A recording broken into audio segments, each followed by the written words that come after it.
तो आज हम लोग पढ़ेंगे सेपरेशन ऑफ पावर के बारे में। जैसे कि आप सब जानते हो हमारे पास कितनी ऑर्गन है गवर्नमेंट में? 3 ऑर्गन। कौन कौन सी है वो लोग? एग्जीक्यूटिव, जुडिशरी और लेजिस्लेटिव। जब हम लोग सेपरेशन ऑफ पावर के बारे में पढ़ेंगे तो प्लीज़ इसमें कंफ्यूज मत हो जाइएगा डिस्ट्रीब्यूशन ऑफ पावर के बारे में। Distribution of power is entirely different thing and separation of power is entirely different thing.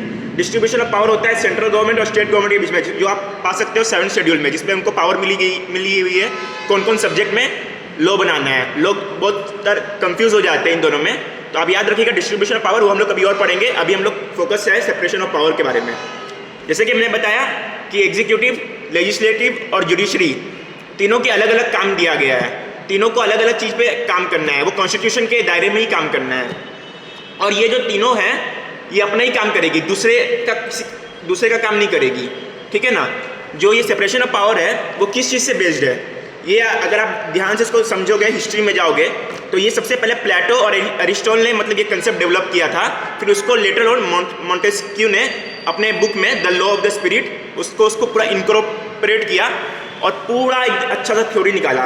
Montesquieu का कहना ये था कि अगर मान के चलो एग्जीक्यूटिव, लेजिस्लेटिव, अगर ये सबको एक ही हाथ में दे दिया जाए और वो ही डिसाइड करेगा कि कानून मतलब उसको जो पनिशमेंट मिला है वो भी वही डिसाइड करेगा, तो एक तरह से टायरनी आ जाएगा। मतलब north Korea, Kim Jong Un, तो एक तरफ से मतलब पूरा सिस्टम इनबैलेंस हो जाएगा, है ना। कानून भी हम बनाएंगे, इम्पोज भी हम करेंगे और फैसला भी हम सुनाएंगे। तो ये क्या है, मान के चलो मुझे तुमसे दुश्मनी है, ठीक है, मुझे तुमसे दुश्मनी है, मैंने तुम्हारे लिए एक कानून बना दिया कि हाँ ये है, इसको ये सज़ा मिलेगी और मैं ही तुमको सज़ा भी दे रहा हूँ, तो फिर एक तरफ से मोनार्की हो जाएगा ना। तो इसलिए सेपरेशन ऑफ पावर बहुत ज़्यादा ज़रूरी है। अब अगर आप देखोगे इसको, अगर आप लिख सकते हो लिख लीजिए, according to Wade and Phillips, so separation of power के बारे में क्या कहता है कि that the same person should not form part of more than one of the 3 organ of the government. यानी कि अगर एक आदमी जो एग्जीक्यूटिव है वो जुडिशरी और लेजिस्लेटिव में नहीं हो सकता है, उसको एक ही में रहना है। दूसरा क्या कहता है, that the organ of the government should not control और interfere with the exercise of its function by another organ.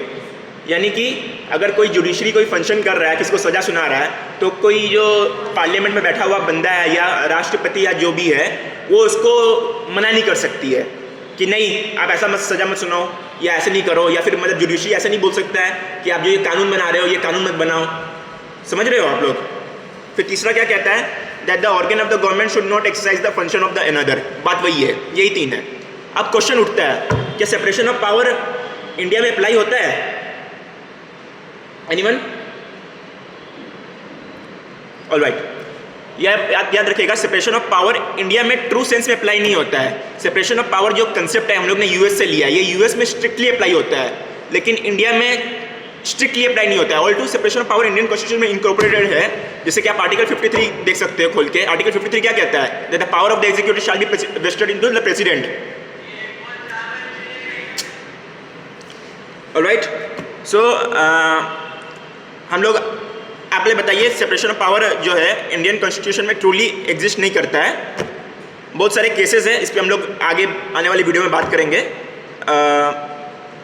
फिलहाल के लिए जैसे कि अब मैं आपको बता सकता हूँ, नेक्स्ट वीडियो में हम बात करेंगे इसके बारे में डिटेल में, separation of power in the Indian constitution.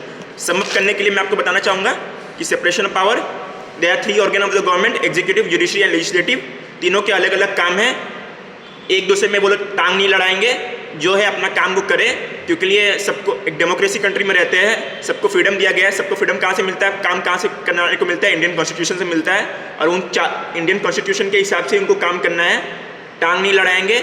लेकिन हाँ, इंडियन कॉन्स्टिट्यूशन में स्ट्रिक्टली अप्लाई नहीं होता है, यूएस कॉन्स्टिट्यूशन में स्ट्रिक्टली अप्लाई होता है। इंडियन कॉन्स्टिट्यूशन में किसी जैसे कुछ कभी कभी ऐसा सिचुएशन आ सकता है जब एक दूसरे में वो लोग इंटरफेयर कर सकते हैं। आपको वो नेक्स्ट वीडियो में बताऊंगा। अगर कुछ एग्जांपल मैं आपको देना चाहूँ तो जैसे कि इम्पीचमेंट हो गया, जब ये लेजिस्लेटिव जो है वो चाहे तो प्रेसिडेंट को हटा सकती है और जुडिशरी को भी, जजेस है उसको भी हटा सकती है। तो वो हम लोग आने वाले वीडियो में डिस्कस करेंगे। अगर आपको ये वीडियो अच्छा लगा हो तो प्लीज़ लाइक करिए और अटेंडेंस ले लेते हैं।